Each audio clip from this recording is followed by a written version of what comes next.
तो नेपाल मुझे मालूम है बहुत मजबूत देश है, बहुत मेहनती लोगों का देश है और ये वो देश है जो पड़ोसियों की मदद कर देता है। ये फिर खड़ा होगा और मुझे बहुत अच्छा लगा कल मैं जिस सड़कों पर प्रदर्शनकारियों को आग लगाते हुए देख रहा था, आज वही सड़कों की सफाई कर रहा है। बहुत बड़ा मैसेज है कि हम अपने देश के खिलाफ नहीं, हम व्यवस्था के खिलाफ थे। संसद भवन लोकतंत्र का मंदिर कहा जाता है, लेकिन चूंकि वहां पर करप्ट लोग बैठते थे। हमें 35 साल का लड़का चाहिए, हमें 40 साल का, हमें 50 साल का आदमी, एक युवा चाहिए जो 24 घंटे घोड़े की तरह दौड़ सके। बूढ़ा घोड़ा कभी दौड़ता है? नहीं।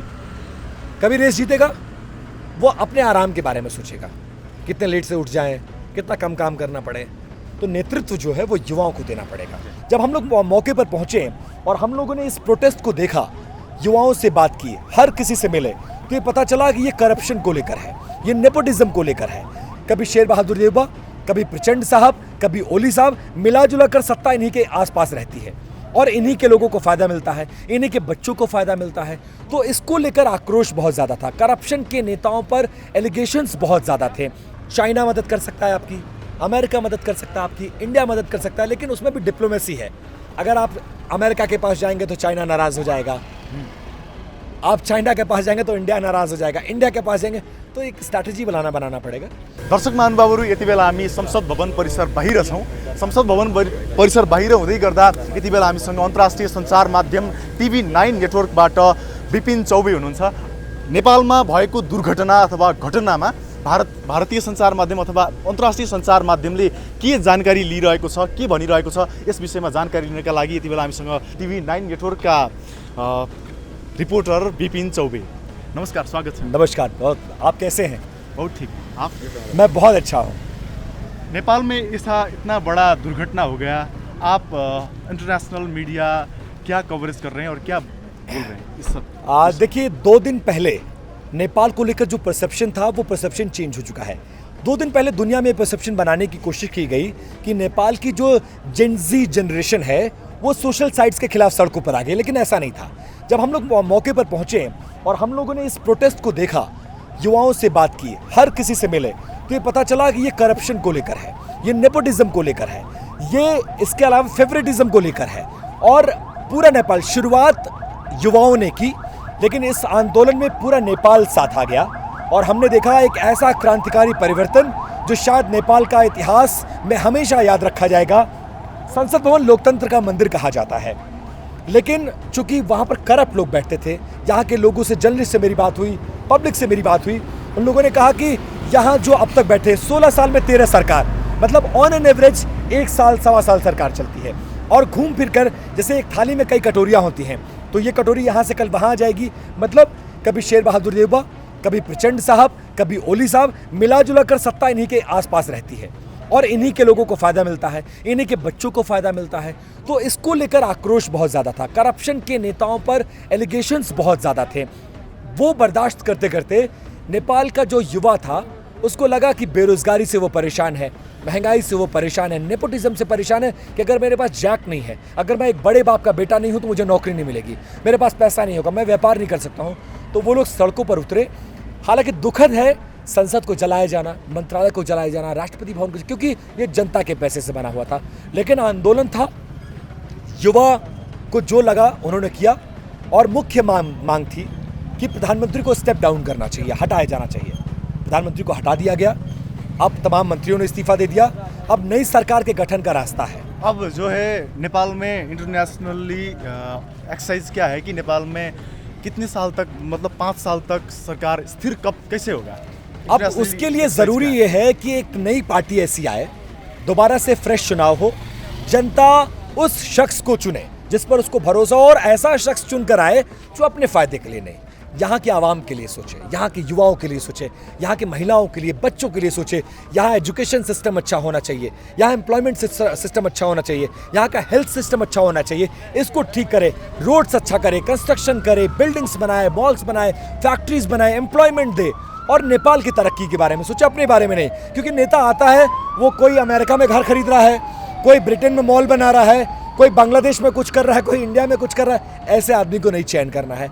लेकिन जिस आदमी का आप चयन कर रहे हैं उसके बारे में सोचना पड़ेगा, उसको भी ये जिम्मेदार बनना पड़ेगा कि मुझ पर भरोसा जताया गया है। नेपाल के इतिहास में पहली बार ऐसा हुआ है तो वो नेपाल वालों के बारे में सोचे। अगर ऐसा सोचता है तो नेपाल, मुझे मालूम है, बहुत मजबूत देश है, बहुत मेहनती लोगों का देश है, और ये वो देश है जो पड़ोसियों की मदद कर देता है। ये फिर खड़ा होगा। और मुझे बहुत अच्छा लगा, कल मैं जिस सड़कों पर प्रदर्शनकारियों को आग लगाते हुए देख रहा था, आज वही सड़कों की सफाई कर रहा है। बहुत बड़ा मैसेज है कि हम अपने देश के खिलाफ नहीं, हम व्यवस्था के खिलाफ थे, और व्यवस्था बदल चुकी है। आक्रोश के भर में युवाओं ने यहाँ का सारा सार्वजनिक संपत्ति और सरकारी संपत्ति का तोड़फोड़ और आगजनी कर दिया है ना, फिर आज वही लोग साफ कर रहे हैं। अब देखिए, सड़क तो साफ हो जाएगी, लेकिन जो स्ट्रक्चर है ना, अब ये पार्लियामेंट दोबारा खड़ा होना बहुत मुश्किल है। नई पार्लियामेंट बनाना पड़ेगा, नया प्रेसिडेंट हाउस बनाना पड़ेगा, नया हाई कोर्ट बनाना पड़ेगा। तो इसमें वक्त तो लगेगा। ये थोड़ा सा परेशान करता है, क्योंकि आपके टैक्स की कमाई थी, आपके पैसे, कोई नहीं तो अपने घर से नहीं बनवाता है। ये नेपाल की कमाई थी, ये नेपाल की प्रॉपर्टी थी जो जल गई है। अच्छा, व्यवस्था कैसे चलेगी जब ये चीज़, संसद तो चाहिए, हाई कोर्ट तो चाहिए, प्रेसिडेंट हाउस चाहिए, प्राइम मिनिस्टर हाउस चाहिए, मंत्रालय तो चाहिए, काम कैसे होगा? ट्रांसपोर्ट बिल्डिंग चाहिए, हेल्थ बिल्डिंग चाहिए, सब चाहिए। तो दोबारा कंस्ट्रक्शन होगा, नई गवर्नमेंट आएगी, इसके लिए पैसा बहुत चाहिए होगा। तो मुझे थोड़ा सा ये है कि पैसा कहाँ से आएगा। नेपाल ऐसा बहुत रिच कंट्री नहीं है, तो पैसे का अरेंजमेंट करना पड़ेगा, नेताओं को लाना पड़ेगा, नया स्ट्रक्चर बनाना पड़ेगा, नया प्लान बनाना पड़ेगा, और इस देश को आगे बढ़ाना पड़ेगा। आपको क्या लगता है कि इंटरनेशनली कैसे हेल्प मिलेगा नेपाल को? अब नेपाल के जो दोस्त हैं, जो करीबी दोस्त हैं, उसका इंडिया से बहुत क्लोजनेस है, उसकी चाइना से उसकी क्लोजनेस है। ये दो मजबूत देश हैं। देखिए, बांग्लादेश आपको मदद नहीं कर सकता है, श्रीलंका कंडीशन में नहीं है, आपको मदद करेगा, पाकिस्तान आपको मदद नहीं करेगा। मदद 2-3 देश कर सकते हैं। चाइना मदद कर सकता है आपकी, अमेरिका मदद कर सकता है आपकी, इंडिया मदद कर सकता है, लेकिन उसमें भी डिप्लोमेसी है। अगर आप अमेरिका के पास जाएंगे तो चाइना नाराज़ हो जाएगा, आप चाइना के पास जाएंगे तो इंडिया नाराज़ हो जाएगा, इंडिया के पास जाएंगे तो एक स्ट्रैटेजी बनाना पड़ेगा, और एक कंसेंसस बनाकर लोगों से भी मदद लेनी पड़ेगी। लोग कंट्रीब्यूट करें, ये नेशंस कंट्रीब्यूट करें, अपनी एक डिप्लोमेसी, ऐसे संबंध जो सारे देशों से अच्छा हो। हम चाइना से भी बात करेंगे, हम इंडिया से भी बात करेंगे, हम ज़रूरत पड़ने पे यूएस से भी बात करेंगे। अपनी डिप्लोमेसी होनी चाहिए, अपनी पॉलिसी। किसी के कहने पर हम कोई फैसला नहीं करेंगे, फैसला वही करेंगे, और वही करना चाहिए जैसा इंडिया करता है कि नेपाल के हक में। जैसे इंडिया पे अमेरिका ने 50% का टैरिफ लगा दिया, बोला आप रूस से ऑयल नहीं खरीदोगे।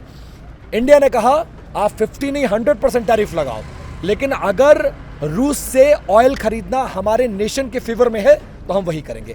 ये पॉलिसी अपनाना पड़ेगा, ये स्ट्रैटेजी अपनाना पड़ेगा। जैसे नेपाल में लास्ट क्वेश्चन, जैसे नेपाल में पिछले सरकार जो था, अभी तो सरकार नहीं है नेपाल में, केपी ओली जो कल से पहले सरकार थी, केपी ओली सरकार, इससे पहले का प्रचंड सरकार, और इससे पहले का शेरबहादुर देउबा की सरकार, जब उस समय में सरकार था, तब इंटरनेशनली नेपाल की सरकार का बहुत आलोचना होता था, और नेपाल को बहुत नीचे गिराया जाता था। जैसे अब नेपाल में होने वाली सरकार, लगता है इतने युवा सड़क में उतर गए, तो फिर इतना बवंडर ही मत नहीं। अब देखिए, ट्रेडिशनली पॉलिटिक्स को थोड़ा चेंज करना पड़ेगा। अब वो हमको 70 साल का नेता नहीं चाहिए, हमें 35 साल का लड़का चाहिए, हमें 40 साल का, हमें 50 साल का आदमी, एक युवा चाहिए जो 24 घंटे घोड़े की तरह दौड़ सके। बूढ़ा घोड़ा कभी दौड़ता है नहीं, कभी रेस जीतेगा? वो अपने आराम के बारे में सोचेगा, कितने लेट से उठ जाएं, कितना कम काम करना पड़े। तो नेतृत्व जो है वो युवाओं को देना पड़ेगा। जैसे आप यहाँ के मेयर के बारे में आप बात करें, वो जनरेशन नेक्स्ट है, वो यूथ है, वो टेक्नोलॉजी को समझते हैं, वो मोबाइल की टेक्नोलॉजी को, कंप्यूटर को, वो सैटेलाइट को समझते हैं, वो पॉलिसीज़ को समझते हैं। तो आप ही में से मिनिस्टर्स को बनाना पड़ेगा, आप ही में से एमपीज़ को लाना पड़ेगा, और जो आए वो नीचे से, ग्राउंडेड पर्सन, नेपोटिज्म से नहीं आए कि वो प्रधानमंत्री का ये भांजा है तो उसको ले आओ। नो, वो आदमी पढ़ा लिखा है, इंजीनियर को लाइए, डॉक्टर को लाइए, समझे?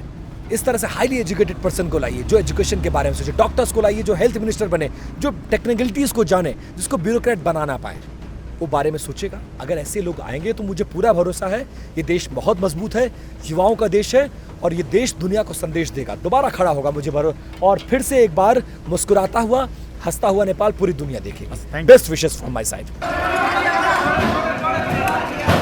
देशकै सर्वोच्च न्यायालय, सर्वोच्च अदालत ध्वस्त हुँदा यहाँ अहिले भित्रबाट उद्धार कार्य जारी छ। यहाँ भइरहेका सामग्रीहरू निकाल्ने काम भइरहेको छ। सम्पूर्ण मात्रामा यहाँका कागजपत्रहरू, फाइलहरू ध्वस्त हुँदा अहिले सर्वोच्च अदालतबाट यहाँ कागजपत्रहरू बाहिर निकाल्दै सुरक्षा गर्ने काम भइरहेको छ। यद्यपि धेरै कागजपत्रहरू, अधिकांश कागजपत्रहरू, लगभग 90%, 95% सबै ध्वस्त भइसकेको छ। कति पनि बाँकी नरहेर ध्वस्त भइसकेको छ। यहाँ हामीले खिचिरहेका छौँ र बाहिरसम्म यसको राप तापको त्यो तातो बाहिर महसुस भइरहेको छ दर्शक महानुभावहरू।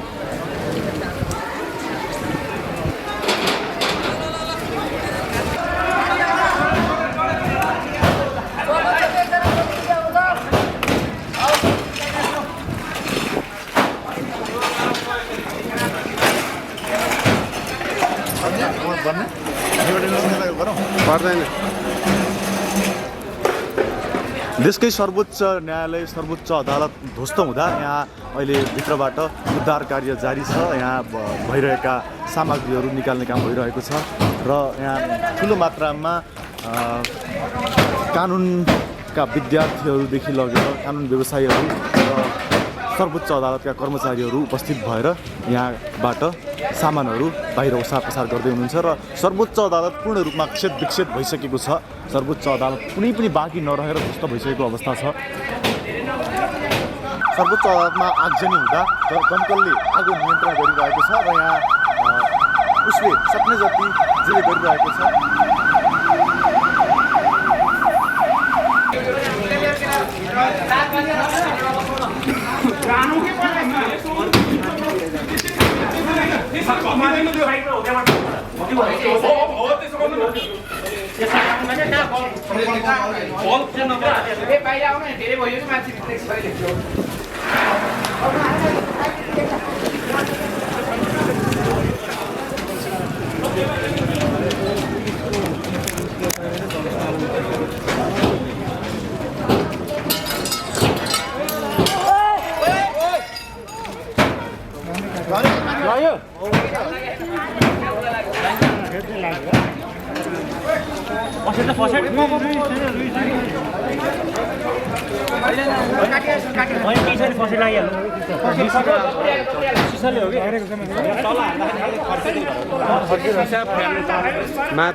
फर्क्यो कि माथि पुरै तातेर राम्रै छ कि फेर्न सक्नु हेलमेट चाहियो हेलमेट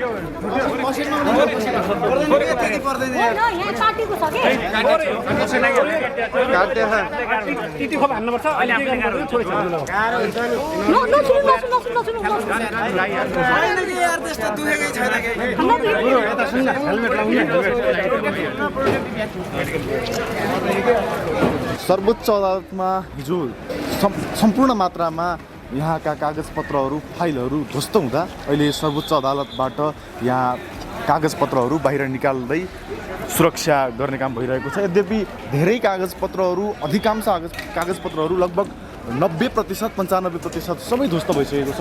कति पनि बाँकी नरहेर ध्वस्त भइसकेको छ।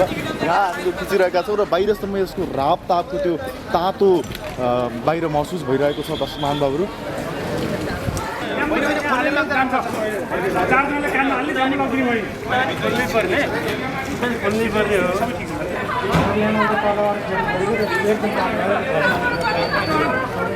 नेपालले डाटा फ्री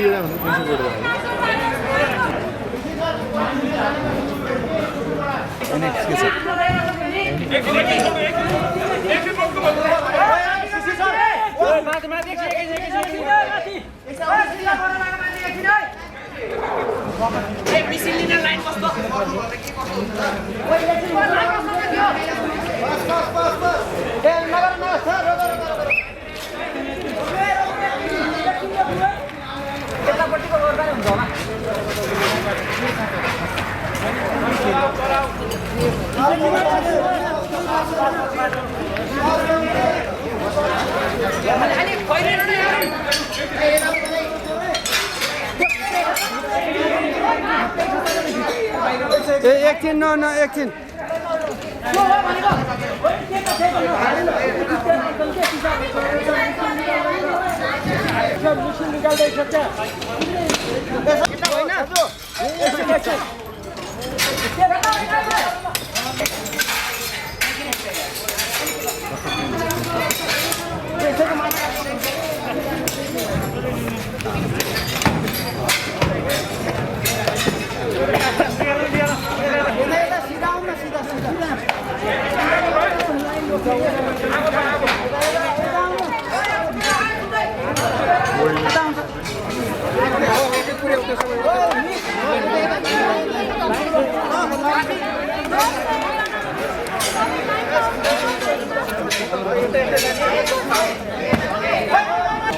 यहाँ किन राख्ने यसलाई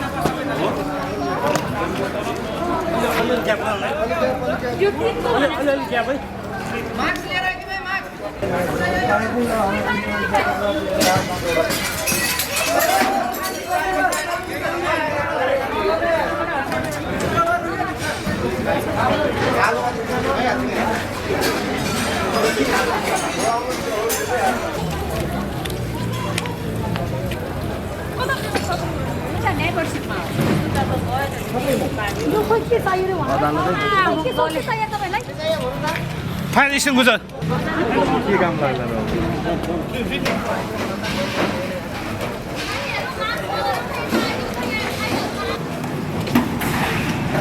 Thank you.